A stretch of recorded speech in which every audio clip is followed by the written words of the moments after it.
Yes, boys! It's been a while. It's been about fucking 4 weeks, I think. A lot's happened over the last 4 weeks.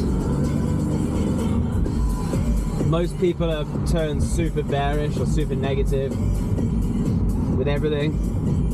That massive liquidation event, I actually got wrecked as well during that time. I absolutely fucking got my ass handed to me.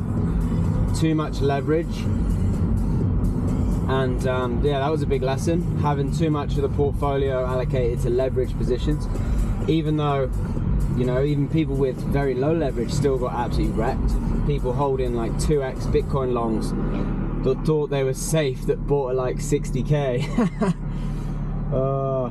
Some exchanges had disparities on them of like 8k Bitcoin prices. Even strong alts like Sui just got absolutely nuked.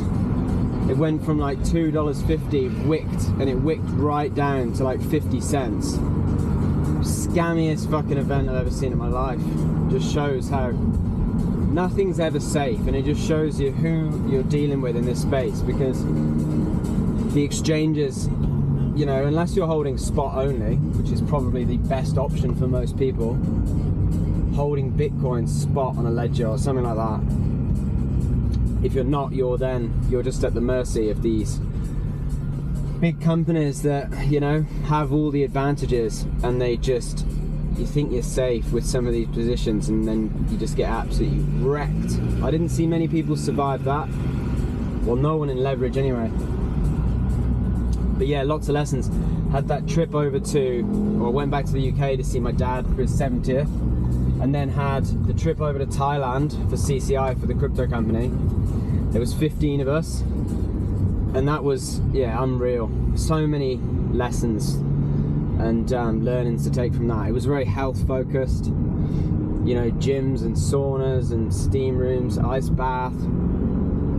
Started off doing yoga and everything in the morning and all this sort of stuff. And yeah, through the day it was all crypto focused, you know, not just crypto markets, but beyond the cycle, and how Joe structured his whole life over there actually a few years ago, when how he, you know, liquidated stuff and relocated legally, and, well, saved money on taxes legally, and structured everything, you know, through a Dubai entity in the UAE. And then from there he was able to do it, you know, where he could still operate from anywhere in the world, but obviously the tax efficiency from the UAE. And then Thailand was one of the countries that was compatible, where you can live and basically pay no tax and just keep everything in the Dubai entity. And now he's in Australia, and he was talking to us all about really interesting stuff like that, because there's a lot of people in that group that are certainly at that level where they've got, you know, 7-figure, you know, $1 million+ portfolios, and they're all sort of trying to make sense of it, because in Australia you get absolutely fingered for taxes and things like that. It's a great country to live in, but